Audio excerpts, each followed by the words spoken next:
music is here to back me up. Let's get into picks and bans. SK Gaming versus Koi.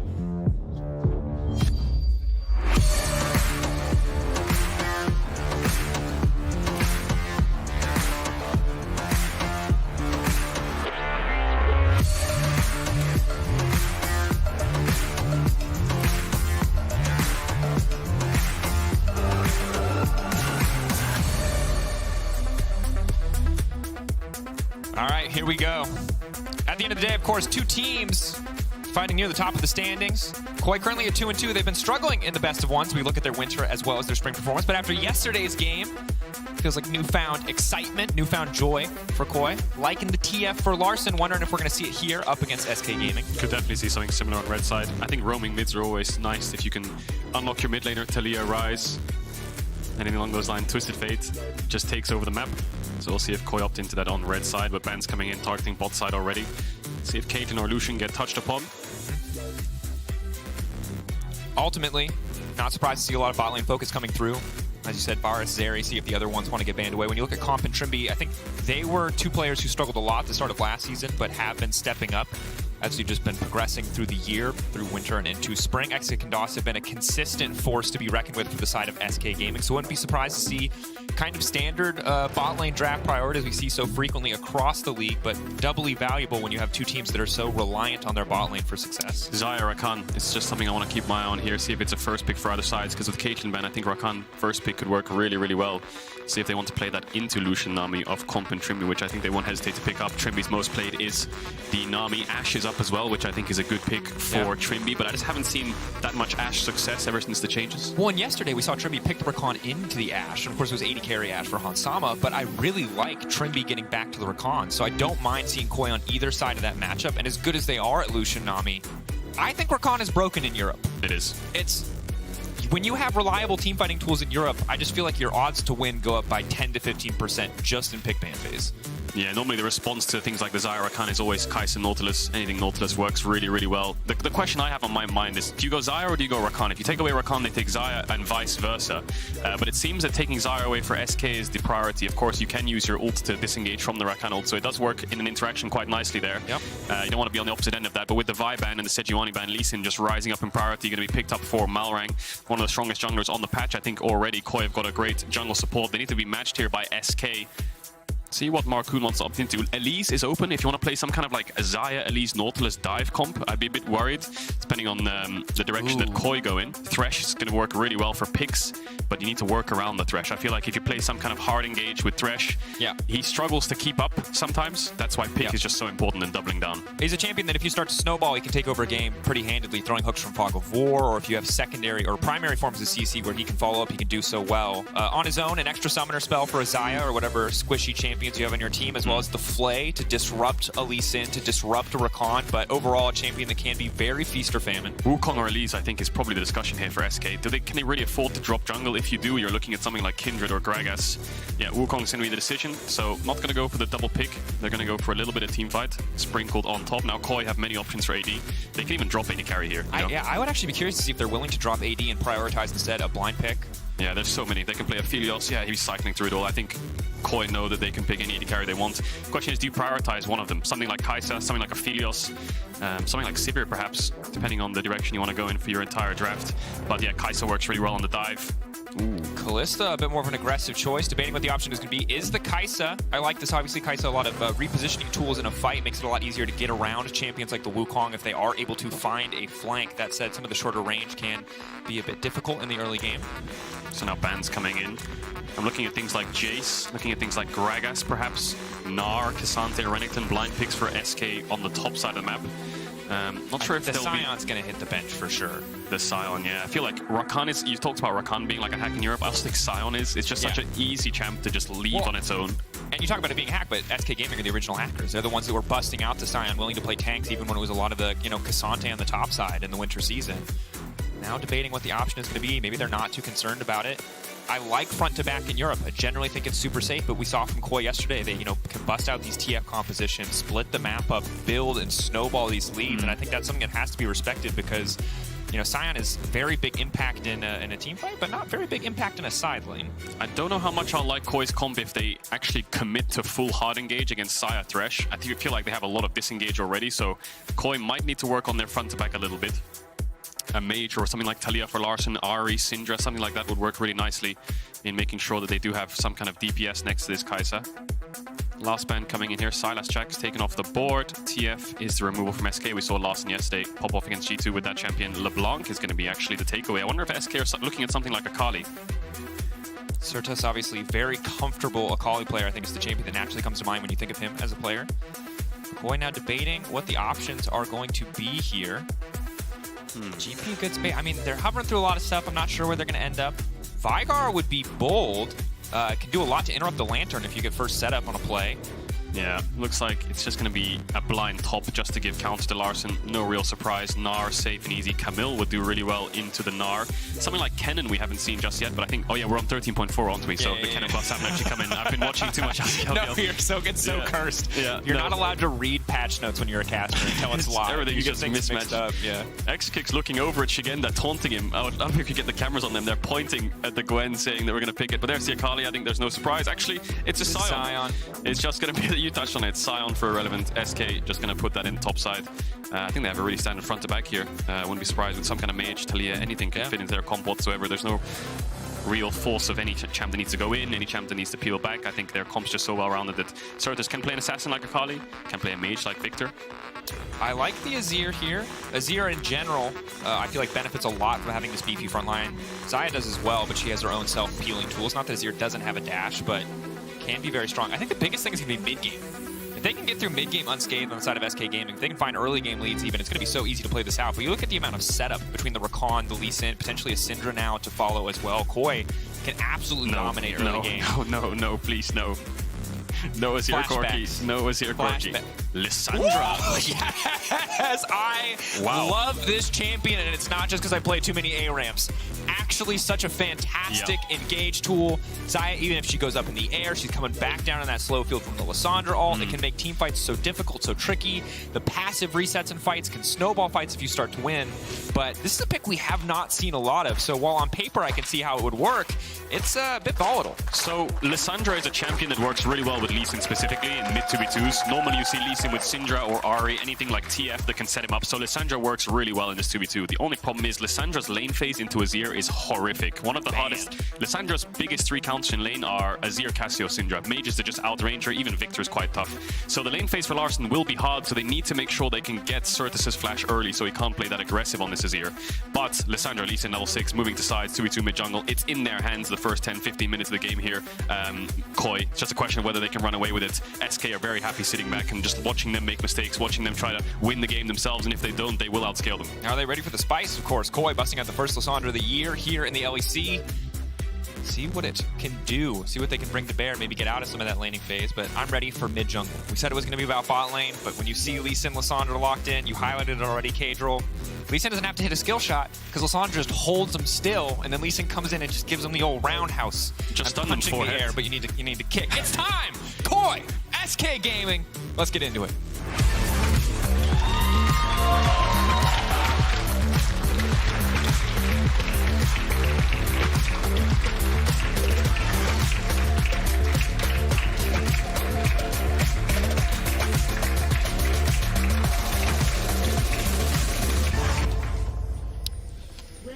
I have 3 quick shout-outs, assuming we don't have a level 1. One shout out to the person in the audience with pick matching bird skins, please. Yes, thank you. Very common sense. Xayah, Rakan. It's a little thing, but they're literally duo champions.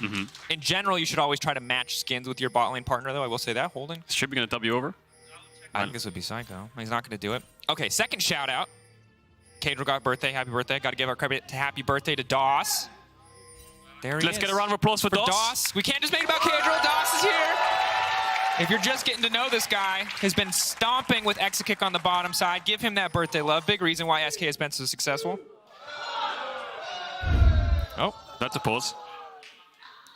Looks like we've got a... I can see Exakick. Yeah, you can see him on the camera. He got so excited about the birthday celebration that he, just needed a break. He needed to chill. Needed to refocus on the game. We had the same problem. Yeah, I wonder if he's got some kind of peripheral issue. It's definitely SK who are the ones who have paused Nothing's happened on the level 1 just yet. We saw Trimby hovering. Maybe he's going to put a ward down, but yeah, nothing's happened. But did you have a third shout-out, or do you want to wait for the game to start? Wait, I have a graphic. Oh, you have a graphic for it? I have a graphic. Okay, we'll wait for It's your... a special shout-out. Special shout-out. It's a special shout-out. Oh, that's cute. Okay, we'll get that one then. But yeah, SK versus Koi. Important game. Best of ones. I think week 2 is the week where it's the least pressure. Because week 1, you come in, all eyes are on you. New roster, new seat split. You know, let's see what you got. You're kind of trying to get momentum. Yeah. I Week think. 3, everything's on fire. You need best of 1 wins. Everyone's stressed out. You're facing elimination. Week 2, you're chilling. You know, you've got 6 games left. You've got 5 games left. And this split, we do have a break after the best of 1 before we go into the group stage, the best of 3 portion of our season. So we'll see how teams can adapt and change going in there. But I think for both these teams who are expected to make it to best of 3 at this point, it's a lot about just like finding your footing, figuring out the best way to play as a team, because you cannot draw concrete conclusions from best of 1s. We cannot say definitively what like the final form of a team is. What do you mean? G2 are frauds. They're 2-2. It's over for them. We're going to lose MSI now. Vitality is the best team in the world. Never mind, I take it back. You can, if your name is Cadril.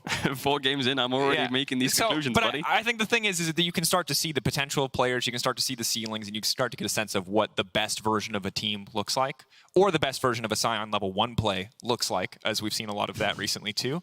So it's really just about, you know, solidifying expectations for both these sides. This is the pick order, this is the draft that we had, and I think for SK, they're new at the top of the table. You know, this is a team that we didn't expect to be up here. They have certainly earned their place, and now they're going toe-to-toe against Koi, who, former champions. In winter, we were ready to see them potentially continue that dominance. A fish.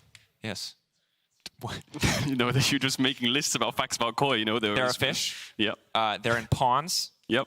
They can get really old. Really? Yeah, I think they get really old. How do you know that? You know what? I'm going to stop potentially just spitting nonsense on the desk.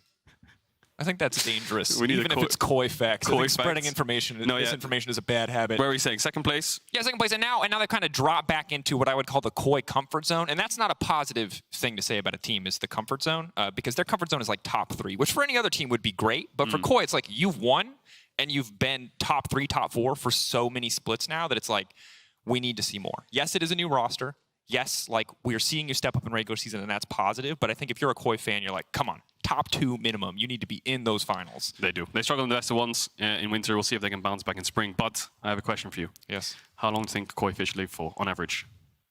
Wait, okay, now I have to find out if I'm actually just spitting nonsense. I'm going to believe myself. I'm going to say like 100 years. 200 years. A Koi fish can live for. Wow. That's ridiculous, isn't it? Over 200 years? Yeah. Apparently they're extremely intellectual as well. That's cool. Koi facts. Can you imagine, like, your children's children could see the same Koi in a pond? Your children's children's children. You're going through 4 or 5 generations there. That's crazy. We have got... Like, we can go through 10 Larson careers in the lifespan of a... That's actually 20 Larson careers. 20 Larson careers. Yeah, in the lifespan of a Koi. Faker's 10-year anniversary. I think it was today or yesterday. So we could go through 20 Faker careers as a Koi fish. His anniversary is right next to your birthday? That's crazy. I think it's because the LCK day was today and it's not on his actual anniversary, which is in a couple of days. So they celebrated it today. We have got an update. It's some audio issues on the SK side. League officials are investigating. I think it's X-Kick, maybe something wrong with the headphones or something. Yeah, we sang Happy Birthday too loud and we broke the mics. The headsets. Too high on the volume. So hopefully it gets that resolved. But there's the drafts on the lower third of your screen. We've run through them, but we'll just touch on it. How long before we're allowed to play rock, paper, scissors with the crowd? Trevor seems to just decide what he does up here, and I don't know if we have, like, we don't have the same tenure, so I don't know at what point we just get to lose it completely. Do you think we should just hold, like, a tournament at this point? The problem is, like, we got the delay now that we're in game, so it feels, I can't, like, take Trimby right now, for example, or DOS the birthday boy and have a birthday boy podcast. We're getting back into game soon, though. Oh. So we're almost there. Okay. So we don't have to make a rock. So we don't need to do a birthday boy podcast right now. Don't need to do a birthday boy podcast. Don't need to do a rock paper scissors tournament. As much as I would love that, because we've already got 1 competitor. If we get like 4 or 5 more, we can make a bracket. We could make a bracket. But there we are. Here we go. League of Legends. Some would say a worse game than rock paper scissors. Those people aren't my friends though. I'm glad you put that out there.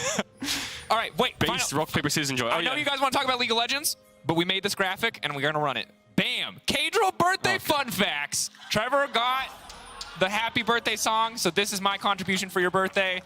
Once Cam's own Malzahar pioneered Urgot jungle. Could beat Faker in a 1v1. Maybe. Who made this? Me. What? You've sang happy birthday now. And Marcus. And now you've made a graphic about it. Yeah. What is this? Don't worry, we'll go back to League think of Legends after this. The last one is probably the most accurate. You know, the last one is the most accurate? Is the most accurate, yeah. I cannot confirm or deny the first two, whether they happened or not. But the third one, I can tell you, would likely happen. All right. What now? Why the camera on us now? Anyway. We'll never find out. That's the fun part. All right. Deep breath, everybody. Okay, enough. Now becomes the portion where we talk about League of Legends. For some of you, your favorite part. For some of you, your least favorite. But this is the League of Legends portion, as we see some trading on the bottom side. Quick flay and poke back and forth.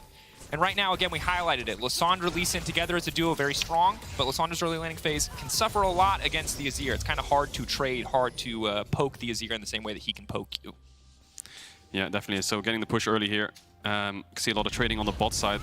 DOS actually landing the flay, and Irrelevant got a really nice level 1 trade on Shigenda. He's playing the Comet on Sion. I think this is a 369 classic from last year or the year before, where you play into Gnar, you just take Comet, you can proc it with E, you can proc it with Q, helps him poke out the Gnar in the lane phase to actually start pushing in these waves. Both junglers started on the red side, so they're kind of mismatching one another right now in terms of crabs. It looks like they'll trade evenly, but there's a lot of trading going on in bot. Longsword, 3 potions for X-Kick, 2 already burned through. Corrupting pot for Larssen, who it's really hard for Lissandra to get the push in this lane. Couple more points in Q, and when he can get that minion dematerializer out, then he can start pushing back a little bit. But again, every time you walk up to Q the wave, you're just getting chunked out by the Azir. So we'll see how they play around it, but Malrang's already here. This is what we need to focus on. They need to get the Azir flash early to make Larssen's life a little bit easier. If they trade flashes here, Lissandra for Azir, that's actually worth it. Okay, there you go. Malrang revealing himself a little bit awkward there, but obviously if that root connects, it's a pretty easy setup, a pretty easy follow-up. This is the power of this duo. Again, the rinse and repeat now coming out. No shifting sands available this time, so just poking Surtus out of lane. And as you highlighted, this is a big deal because, yes, more levels would be nice for Lissandra's wave clear, but if you can just poke the Azir out early with some of this aggressive ganking, then you can take control of the wave for a small period of time. Nice little 3-lane view. You can see what's going on. Top and bot pushing for SK. Koi have the mid push because of the gank. This really helps the Lissandra get an easy base. Larssen can try and take a base here and save TP, which will be really, really crucial in terms of getting chunked out. Azir gets more points in Q, becomes more and more difficult to trade back, and Markoon, is getting a little bit of information onto Malrang. Saw him in mid, knew that his next camp will be blue, puts a ward down, gets a little bit of vision for his team, and will go back to his full clear. Larssen actually using the TP, wants to keep up a little bit of pressure, see if there's any side lanes that he can impact once he gets towards that level 6. Yep. Taking his time. Trimby speaking and enunciating very clearly on I could stage, hear him through the headsets. Said he wants to perma push now. Wow, this is crazy. This is just, I have instant comm access. And we're just leaking all the comms out. Leak it all. Talking about... He says, Cadrill's a very good birthday boy. Oh, great. He looks so happy up there. So does DOS. We'll see if he DOS... didn't actually say that. See if DOS can get a win. But yeah, Trimby was saying something about the push. They want a perma push. But Malrang's taking a base. Trimby's actually trying to pull the wave, but the cannon got blocked there. You could see in the top right, the 2 range creeps block the cannon, so they're going to have to blow this next wave out so they can match the base. X-Kick might have to stay, because otherwise he'll lose a lot. Wow, he's going to take the base, so Koi will be happy with that. DOS now. He's going to have to stay and freeze it. Yeah, a bit awkward for SK's bot lane here, but not the end of the world. Can stay in free or try to pull the wave. Might get a little bit of poke down, but he should be fine. Yeah, Koi doesn't really mind. Looks like DOS is going to try and hold the range, but they're going to have to stay and stop him. Little minute things in bot lane. Want to make sure you have the small advantages. And he manages to pull it out. So it will eventually bounce this wave, but it means that X-Kick won't lose. Ooh, he stopped his base as well. Excellent cancel there. That's really nice, actually, for the bot lane of SK. That means that they're actually up in tempo. Markoon's right behind Shigenda, really low HP. They could probably just get an easy kill here, depending on Shigenda's position. He needs to run down the river. Luckily for him, Malrang is there. Already has the slow. Will just walk away. Good patience, good heads-up play from Shigenda, and Malrang, of course, in the right area to cover there. Yeah. Could have been disastrous, could have at least gotten a flash out, but pretty much just going to walk away. Level 6 Lissandra. Surtus needs to get out of here. There's no way he can say, ooh, Malrang spotted him. Now he knows that he has to base. Unless he calls Markoon to cover him. Of course, the chains you see from the Lissandra. I love, this is the mind game. You don't know if the Lee Sin is in the area. You have to wait for Wukong to approach before you can even step up to start CSing. So just by bringing Lee Sin mid, they zone Surtus off for, I think, about 1 creep. Luckily, the cannon is there, so I don't think he loses much of anything. Yeah, you can see Trimby as well is hovering, just in case a 2v2 kicked off. Dropping bot lane, he knows that mid lane is just so important now, and I think what they do here, Koi, is they unlock mid and then Larssen unlocks Koi, right? You make sure that Lissandra has a good time, make sure she can get to the lane phase, and then she'll help you on the rest of the map. So we'll see if that buddy system works out. They just need to get comp a base off. Surtus going to TP back to lane. Irrelevant's done the exact same thing. Very even so far. Dragon's still up, Herald's up in around 1 minute and 40 seconds, which will slowly explode the game open, because I feel like the level 6 is on Koi. Is really where they want to start pushing the advantage. Whereas for SK, again, they just want to keep them at arm's length. Yeah, and I think this composition is just insane for mid-game picks. Between Rakan, Lissandra, and Lee Sin, and the ability for Kai'Sa to follow up with her ultimate on anyone, regardless of the range, essentially, really easy potential setup. And DOS is a guy that I think we have to keep our eyes on, because while Exekick has a lot of tools to protect himself, DOS isn't an Aftershock Thresh. He's glacial. He's very squishy this early in the game. So his positioning from DOS could be lethal.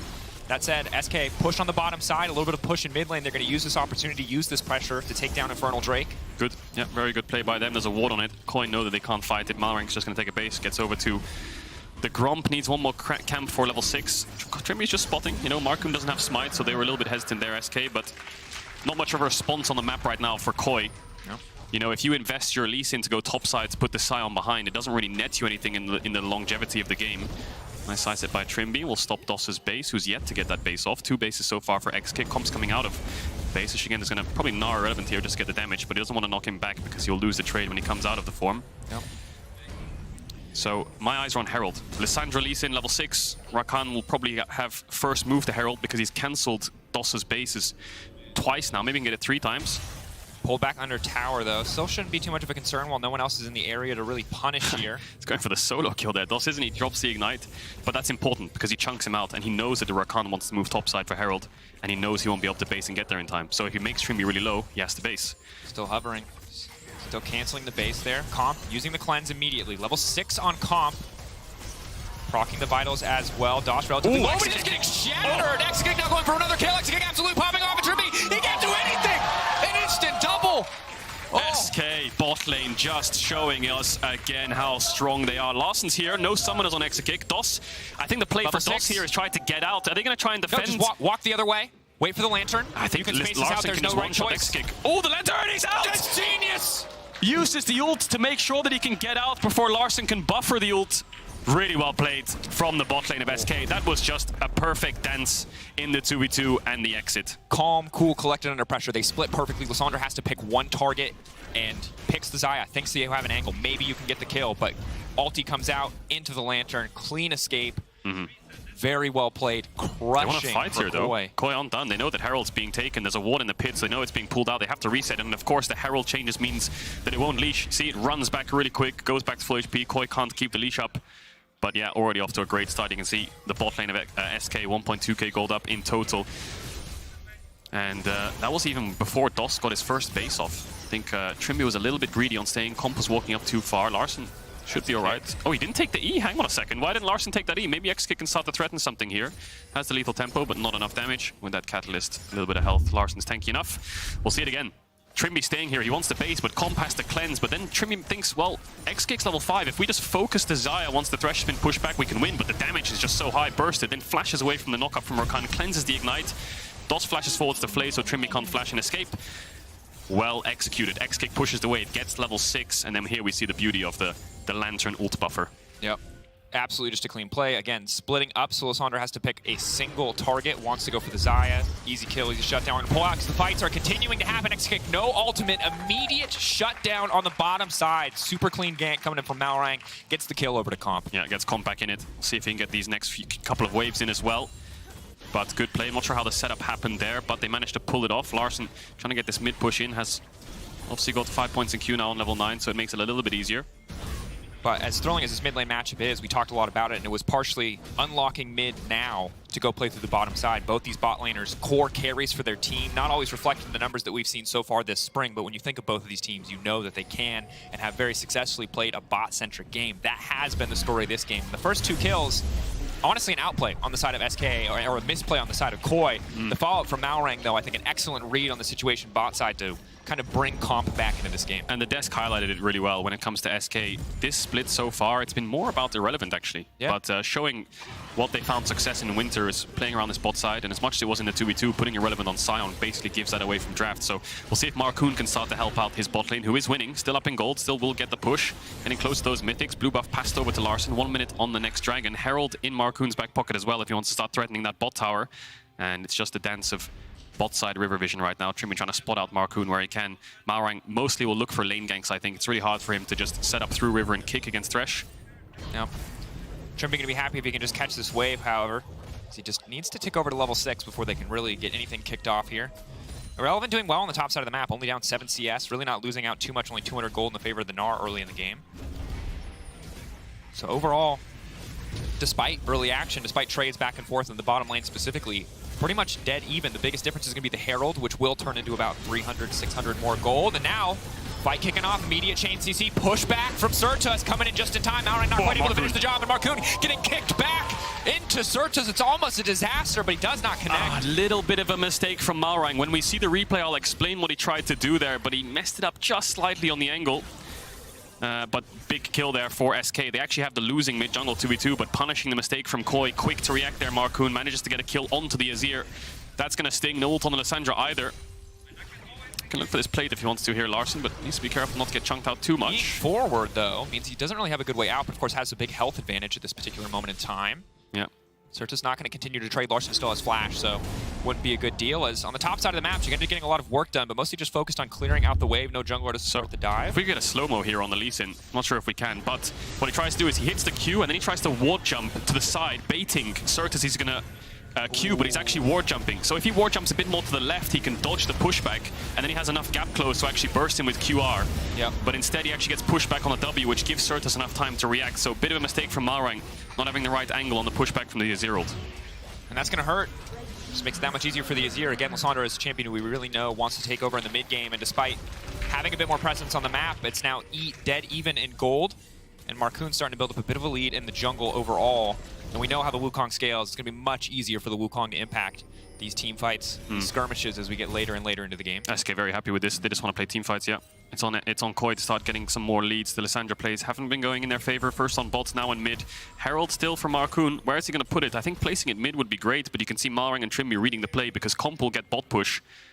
And they have bot side vision. I think they're a bit wary as to where Marcoon will place it. You're always on your toes when the enemy team has Herald, ready to defend the tower, ready to defend the play as to where they place it. Play things down in 30 seconds. They see Marcoon running bot, so now they'll pivot towards bot side, likely to try and stop it. I just try to overload mid here. Oh, they're going to go mid, A lot of potential setup here, just immediately going to lock him down. There's surely no way out of this for the Azir. Certus gets the pushback, but he will not get the dash out to safety. Clean kill in the mid lane for Koi. Now they're going to run bot here, try to defend this Herald. I don't think SK can get the entire tower in time. There's no Rakan ult, no Lissandra ult, but they still have the kick. Needs to be careful if they overcommit. Doss is playing Lantern, making sure his team is safe. Backing up, they want to finish this tower. They do, but they're on a numbers disadvantage. They really want to commit to this. Larson's still mid, actually, so it is a 3v3. I think Trimby kind of faking there as Malrang backs away. They do, of course, have the ward in the brush, so they'll spot that out. I think they can walk up and get it now, you know. No playthings, that's just 2 hits, tower down. Yeah, nothing they can really do, Koi. First tower over to SK. Mythic advantage on Exekick. 6.5k gold right now. Yeah, and this is massive for the side of SK because, again, now if they have these kind of leads, if they're able to push out in lanes and get it set up first, Xayah and Azir absolutely not champions that you want to be fighting into. Snowballing them at this stage is going to make team fighting so much easier, or skirmishing around the next Herald as it is. It's about 2 minutes out. See how they set up. The lanes kind of get a bit... They shift up a lot when the first tower falls, especially on mid-bot side. You normally see bot lane go mid lane go side, and then it's all about mid-push. Certus going to solo out the blue buff here. TP mid from Larson. I wonder why they're investing this TP mid. Comp's close enough to catch the wave that they're not really under threat of losing a tower. Maybe they think they want to force top. They probably have a 0 timer of flash in their head, and they want to set up on top side. So what they're going to do here is probably look to dive the Azir. SK need to respond quickly. They should know that Larson TP'd back, and they want to force this really, really hard. Is Certus aware of the play? Are they checking? He has stopwatch. Koi's Ulti in pace. 8 seconds. Yeah. Ulti's going to be big here. SK no. SK no. He's going to get out, but they're going to get a little bit of vision here. Koi trying to group up. Malrang's going to go to Krugs, and now they will swap them with Lissandra onto side lane. So attempt of a fast play there from Larson. Didn't work. Going in, hitting Trimby is big. The instant chain CC knocked up before he can dash out to safety. He has one more dash. Taking burning. Goes golden, but now irrelevant. Just gets the free fall. Malrang is going to kick him over the wall. No, the W taking him as anybody, does not matter. The decimating smash over the wall from Irrelevant is just too precise. I think he had to flash W there, but he decides to W, a little bit greedy. Nice Q from Irrelevant. Now Koi trying to set up on the Azir. Flash just came up now. No, it's actually 10 seconds away. Ward's going to spot them out. Certus playing really well on this side, playing very defensive. Exekick's going to get another tower. That's 2 towers over to SK. They'll eventually swap the pressure up the top side. Koi running out of options. Over the wall. Over-forcing a bit. Yeah, they saw him. But you can see that they're desperate to get something done. They really want to find a lead in this mid-game. Their 2k difference between these teams is almost entirely on the bottom side of the map for Exekick. They might get some gold back here if Shigenda can take this tower, but falling behind in the mid-game like this, not ideal, because again, when it comes to simple, clean execution and planning, SK have a composition that makes the late game easy for them, whereas Koi are going to need Fog of War. They're going to need flanking vision if they want to find this setup. Malrang's going to kick him here, maybe. Kick back, push back, traded. Larson now going in. Certos can't get taken down. Marcoon now spinning, desperate to get his mid lane around there, but it's too little too late now. Frozen Thrall moving in. Knock up coming through to deny anything else. Marcoon going in. Marcoon looking for the Mar touch. Marcoon still standing against the red buff. He's healing. Larson gonna get one back, but he's gonna cost him his life. Marcoon making the outplay happen. 2 for 2. Marcoon just held his ult as long as he could, knowing Malrang would queue back in, knocks him up on the damage so he can trade back. And Larson had to commit to kill the Wukong because the Thresh Xayah were right behind him. He had no way to escape, so can't really fault him for committing to that. So 2 for 2.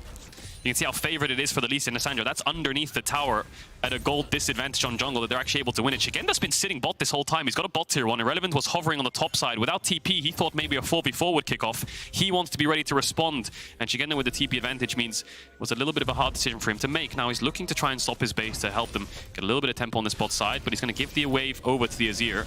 Spotting him out. Found him. Finding the cancel. Knockup is there. Black Cleaver plus the proc movement speed should just take him out to safety. Leaping over the wall, Irrelevant. There's a wall there. There is a wall there, indeed.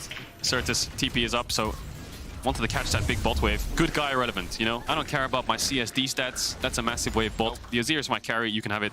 I mean, it's really just get you a top laner who can do both. You said it yourself. The desk was talking about Irrelevant. We've been talking about Irrelevant this whole season. It has been a standout, you know, individual performances, but he's given us some of that winter flavor that we got where he's just on the top side, tanking, engage now coming in. Dot's gonna be the focus. So easy to kill this Thresh.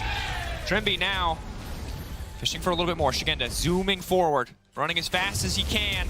Desperate to get Marcoon knocked back to the wall. That's the Gnar, that's the follow-up, and the Kayle shutdown for Koi is huge. SK over forcing a bit there. Koi quick to punish. They wanted to get that top tier 1 with the Herald that they just picked up, but they're ready to respond, and Thresh really struggles against this much hard engage. If he's the front line, then he's as good as gone in a couple of seconds. He needs to be the one that's playing the Lantern, but with Sion on the other side of the map, he has to be the front line. He has to step up and threaten the hook to push them back to get the tower.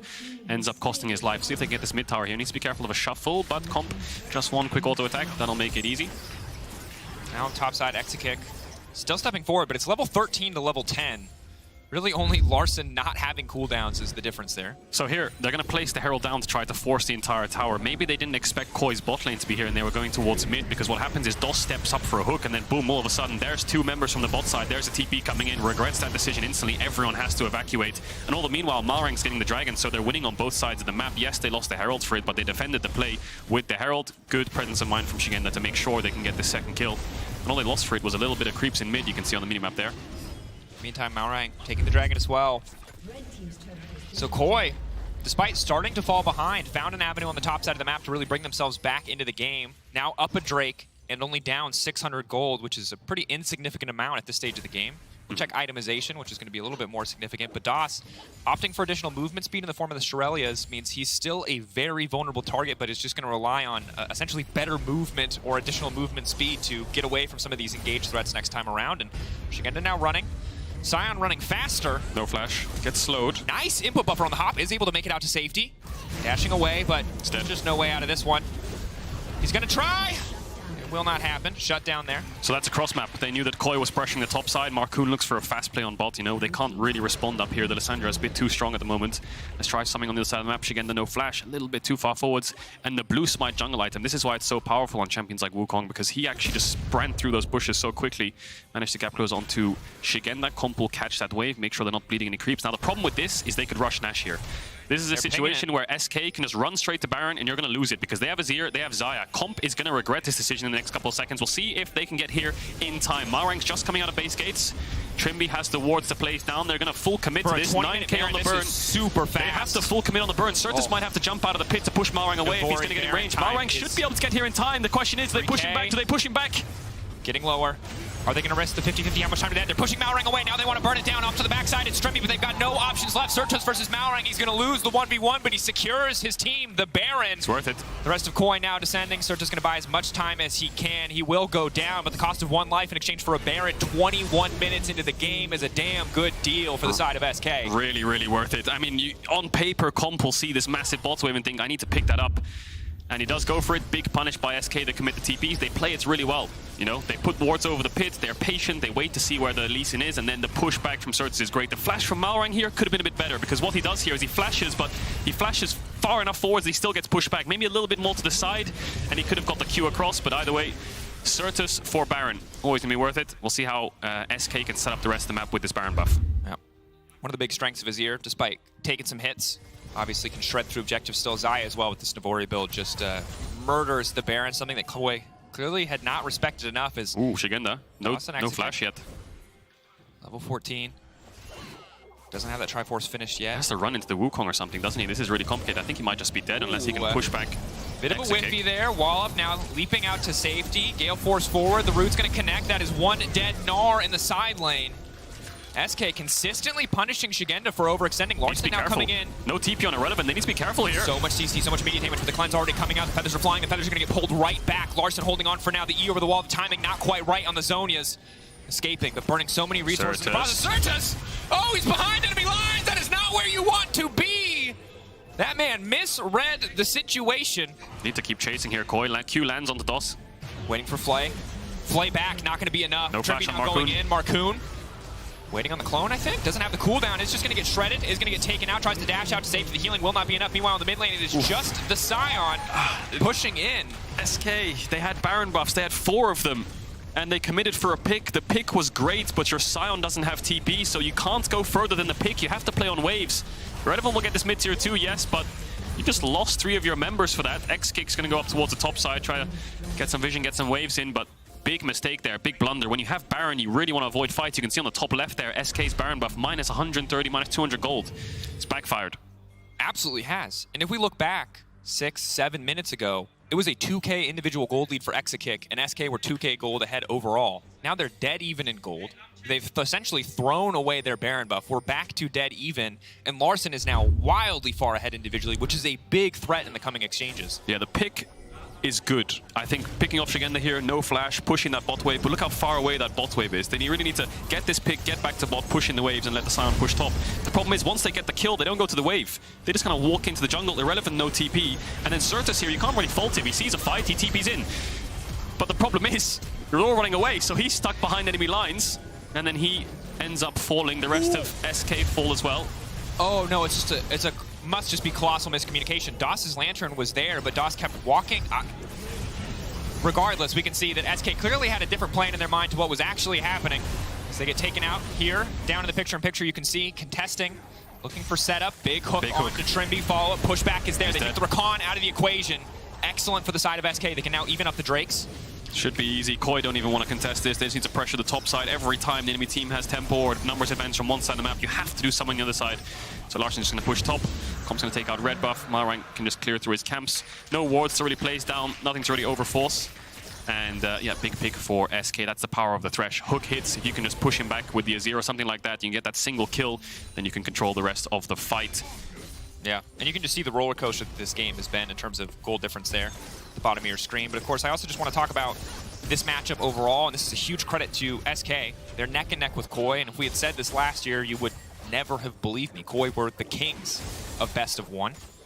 Now we're seeing SK really fighting with fire, fighting on even footing for the most part. But that said, I feel like Koi starting to get the better of them in these plays, whereas at the start of the game, it was Koi making so many mistakes, Koi getting punished, Koi getting outplayed. It's now SK, I think, getting a bit over-aggressive, a bit over-confident. Yeah, you need to calm down a little bit, have a bit more patience, especially when you have things like the Baron and you can avoid fights and play more on waves. They need to make sure they don't get, you know, too overconfident, too cocky on these plays, because yes, you are ahead, but you outscale them. There's no need to take these skirmishes in certain parts of the map. You need to play with numbers. X kicks in a base here. See if he gets towards that Bloodthirster. Yeah. See what he picks up, actually. Must be close. He's going to sell the dagger. Wonder if he has the Bloodthirster. Yep, he does. So 3 items Xayah. Comp has the Renans. 1,000 gold shutdown. He's just recovered throughout this entire game. Gold dead even. Dragons dead even. Knight's Vow on Malrang. That's a old school throwback. Who did he vow? Observers, let us know. Who's he going to vow? We will find out as we cycle through the champions. Maybe someone like Comp would be an easy one. I'll just say that I don't think Kai'Sa is a queen, so I don't... She's a queen, don't get me wrong, but she's not like a literal queen, so I don't know how she would knight someone. So just a lore question for the balance or design team. Trying to figure that one out. Yeah, we'll reflect some damage back to the Lee Sin, so it'll help them in terms of, you know, damage from SK onto the carries. But game slowing down. 30 seconds on this Baron respawn. Koi want to control this top side. They want to play through the Lissandra Lee Sin. Look for the Azir. Look to make sure that they can find a pick first. And that's exactly what they're doing. Level 16, they're going to jump over the wall, try to be sneaky, try to find their way into this top side jungle. And when we talk about a perfect front to back, we can say that SK are favored. Trying to punish it though. But a perfectly executed combo coming in from Koi can be devastating. They're now on the run, however. Sion unstoppable. There's not a lot of room for Larssen to go. They're not going to get hit by the initial stun now, fishing for the knock-up. Larssen is going to have enough time to ult himself in this exchange, waiting as long as possible. He knows he will die if he ults himself. He'll be easy pickings. So they will just back away, holding on to most of their relevant cooldowns. 4 seconds on Larsen's TP as well. SK should know the TP's up. There's no risk in... There's a lot of risk, sorry, in starting this Baron. There's no reason to do it. Koi, quick to respond. Looking for those plays, and Irrelevant's just TPing up there to make sure that they're safe on this top side of the map. Sion doesn't want to go bot, and Shigenda can't threaten the tier 3. So it's just a standoff ARAM, basically, a vision control. Every time someone gets chunked out, they need to reset. DOS needs to reset for Vods. Lots of creeps being bled out here on the bot side of the map, but Irrelevant's used his TP. So if you put Certus down there, it becomes a lot more complicated to start pushing Koi back. You've lost one of your carries. Comp's gonna get the mid-wave in. I think Koi have a good option here to look for a Baron Force. Try to start it, maybe have Shigenda and Malrang stack up the Mega Gnar, look for a turn. But they don't have to rush things. Comp looks like he wants to take a base, actually. I wonder what he's going to go back to base for to buy. Ignite on Larssen. Who's going to make the mistake first? Who's going to make the engage first? Level 16 Larssen, 3 items, has the death cap. If he can find a squishy target, if he can reset with the Lissandra passive, it gets so hard for SK to play these fights. But again, when you see Lissandra Gnar, you know what the ceiling looks like for team fight execution. It's hitting 4 or 5 people, winning the fight with 2 buttons. R from Gnar, R from Lissandra, easy peasy. But again, if you fumble, if you misstep, Azir, Xayah, that is a ruthless backline to play against. They punish so incredibly well. It is. It is indeed. Vision control. Looks like he's picked up the Baby Last Whisper. Comp needs it to get through this Sion. Not full armor, of course. Normally we see comps full AD into the Sion. At least this time they have something like the Lissandra, and the Kai'Sa is hybrid in a sense as well. Yep. So should burn through him. 50 seconds on the next Dragon. Not that important. Puts you on soul point, yes, but a Baron is always a worth trade, so Koi will just keep topside control. They could have Shigenda solo out the Dragon. Push out top here, take a base, solo Drake. But I think Koi are the ones who will pull the trigger first. Larssen. They're the ones who can start up this objective and look for the turn. Waiting for darkness. Trying to fish for the jungler. Immediately just gets deleted. Larssen pushes R, Comp pushes R, and that's all she wrote. So trade it back for Trimby, but that is not a good trade for the side of SK. Does stop Koi in their tracks. It makes it so starting up Baron becomes a lot harder because you are in a 4v4. Irrelevant can force his way in here. You did just invest the Lissandra and the Kai'Sa ultimate there, so SK are aware of it. Your single target damage is just dropped, and they can afford to walk up and start face checking here. But that's the power of Koi's comp. If they could progress the fight from there, they would take over. But they weren't in a position to. SK were too far back. 8 seconds on the Dragon. The easy objective here for SK is to start it up. They need to be careful here. Hook hits Shigenda. Lantern in. Still going to go forward. Certus fishing for it. The Comp clean flash backwards, and now Certus is in no man's lane. He's got no protection left. He goes golden, buys a brief moment. Larssen on the flank. Keep your eyes on Lissandra. It's going to be big. X kick flashing back. Safety getting kicked back into the team. SK, it is all falling apart. Another member will drop, and Koi take the fight. They should take the Baron as well. They could even maybe look for 2 objectives here. They could go to Dragon together first and then back up towards the Baron. They have 40 seconds to work with on this side. There's no reason to give anything over to SK. DOS is going to have to flash over the wall. Larssen has a blue orb there. He sees the jungle support of SK. But the carries just got so exposed in that fight. Certus just trying to shuffle the Kai'Sa with ult and flash up, going way too deep. And the next kick gets kicked. Really well played by Malrang, so they can secure both neutral objectives. And now the game has been blown wide open.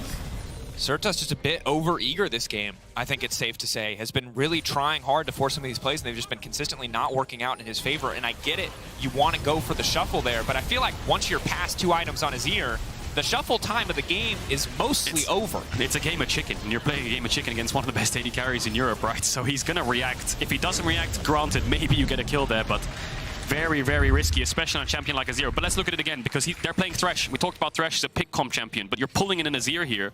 I think DOS's idea is to chunk out the Gnar and then back away, maybe push the Gnar with the knock. But Certus commits really, really deep. Comp chunks him out to 1 HP, and let's look at Shigenda here. This buffer timer on his Q repositions, seeing the Zhonya's, evolves into Mega, and just boulders him on the last tick of the knock-up to make sure he can get the kill. Then X kicks way too far forwards. Malrang gets a perfect positioning. He flashes away here, but kick flash is beautiful. Onto Comp. Both carries are down. SK have to run. Such a well-executed fight by the side of Koi. Of course, they're kind of just open arms, letting SK run into them, but still, clean kick flash from Malrang. Really making sure they can complete the punish there. Now, X-Kick and Certus have to be careful, but this time Marcoon and Irrelevant are there to cover. SK still have breaking points, though. No Rabadons on this Azir yet. That's something they're going to work towards. Dominic's on Desire would also be a really nice pickup if they can get towards it. So SK aren't out of the game yet. The timer is still ticking for them to get stronger and stronger and stronger, but this is Koi's game now with this Baron. They're going to engage here. I think they're trying to dissuade the push. A little bit of fake pressure here from SK. They don't actually want to fight. They just want to make Koi a little bit hesitant to walk up to this tower, buy some time. No. Minute and 50 left on the Baron. So just burning resources to kind of take this time away from Koi to stop Koi from potentially breaking open the base. Koi are at 3 dragons. They're on Soul Point. In 3 minutes, they can't aim for the mountain, and that'll feel pretty much like GG, but Larsen's ready to come over the wall immediately to try to lock down Exekick. Cleanse now coming out, holding. Wait, has the pullback. Can now just pull them back. Oh, Larsen, but he doesn't time it right. No, Larsen has the extra stopwatch. Yeah, that's it. It's the extra stopwatch, the extra stasis, stop the pullback, the roots, but the hook. There's no follow-up. They're not going to risk it this time. They're not going to flip it. A lot of pings on this bot wave here. Koi could go top to mid to bot here and start threatening a tier 3 after this mid wave crashes. Malrang's maybe going to hover down there. Loads of pings from Koi on this bot wave. They really want to buff it up. This would be a great shift from all 3 lanes if they can threaten that. But they don't have the Lissandra ult. Larsen doesn't have the TP either. So as much as this bot wave might be stacked up and Malrang's pushing it in, I'm not sure if they can threaten the tower with it just yet. Larsen has to be careful here. Yeeing out safety. Malrang split pushing. Comp. Going forward into Irrelevant. Irrelevant shouldn't have enough damage on his own to take this matchup. Is still stepping forward, though. Still trying to zone, but I think he's realizing this is not a matchup that you win. Immediate ult forward, Lantern out to safety, but he still goes down. Yeah. Comp says, round 2, baby! I think that was a Kraken auto attack. All the meanwhile, Malrang's been split pushing bot. The 2 cannons, are they hitting the inhibitor? They are. 2 more shots. No, they drop aggro onto this tower, but I think they can pick 3 inhibs up here. And Koi are just picking SK apart. SK cannot find a fight. They are so desperate to get a 5v5 to find any angle to punish the cooldowns that are down on the side of Koi. But now Larsen's ult is back up. They can just re-engage. They can just fish for more. They're not going to fall up onto Larsen. Yeeing into the middle of the team. Will not follow up. Will not take it. They've got inhibitors down. They don't need to overforce. Yeah. They don't need to risk anything. Koi have this game in the bag if they can take a breath, slow down, and breathe. 2 cannons. They can wait, but they can try to threaten an end. 15 seconds on the Sion. They need to dive if they want to do that, but you're diving into a level 17 Azir, level 16 Xayah. It's risky. The call here, I think, is just to back off, wait for the inhibs, wait for the super creeps, and start the siege in around 30 seconds to a minute's time. They have a soul point coming up as well. There's no need to throw it all away here. If they all die and they lose control, there's so much gold going into SK from these creeps, and they can set up around the dragon. So playing it safe, playing it smart. Doss knows that, and he's looking for a pick again, but wrong bush. Yeah. And the big struggle is with 3 points of guaranteed pressure now, with so many supers barreling down each lane. SK are just not going to ever get to fight on their terms. They're not going to get to be first to objectives. Every choice they make is going to be a gamble where losing means losing the game. And that's just not a situation where their comp is going to be favored whatsoever. You don't have vision anymore? Wow. Can you imagine a better situation for Lissandra and Lee Sin? Yeah. It's miserable. It would take a miracle in the form of Koi absolutely sprinting it for SK to take this one back. You're walking into hell, really, aren't you? Trimby's putting the wards down. Larsen has the TP. I'm interested, actually, to see what Larsen does, because he's actually on the top side of the map right now. He has TP, yes, but I think he's going to threaten some kind of end if they go towards the dragon. It's good to have that extra pressure point. If they 4-man, 5-man towards this Drake, and you have 2 super creeps, you can start pushing in. So again, they can TP in. Boom, the game is over. So they're playing a bit of push and pull here, Koi. I think if you commit 5 members to the Drake, it's easy for SK to respond. Yes, they risk a little bit if Larsen TP's in, but they know that there's nothing to be worried about. As long as Larsen is here, he's going to force at least 1 or 2 members to respond to him, and it means that SK never have the safety to walk into the jungle, to contest this objective. They're leaving their options open. Koi have many plays here. It just depends on what SK does, and SK are going to do nothing. They're just going to stand still, and I think that's the best call. Sometimes the best call is to do nothing, and SK can't walk in here. They can't really make a pick onto Larsen, and they can't leave their base. So now here, the siege will start now. Larsen will pull this top wave in. Actually, just going to TP. They're just going to go 5-man mid, wait for these waves to come in. They will have to threaten the dive onto this comp of SK. Looking for a pick here, SK as well, but Vision's there. Koi stacked up, and once these waves start pushing in, it's going to be really hard for SK to clear it. The best thing they can do is try to engage, and my eyes are on Irrelevant. Hook landing, trying to lock the Shigenda, leaping out to safety. Shirelli is now used. Small cooldowns being burned. SK, coordination has not been flawless in this mid to late game, but they need to find that coordination now. They need to play perfectly together if they want to hold on. Lissandra. Every time he E's, SK have to back up. They have to be ready for him to commit. They have to be ready for him to go in. I think Koi are waiting for the Mega. They're going to wait for Shigenda to get that Narbar back up, and then they can commit with Rakan Flash. They can commit with Lissandra. Hook connects, but can they follow up? A little bit of chunk always helps. SK are holding on pretty nicely. Sion is here, but here comes the Mega. Slowly building up.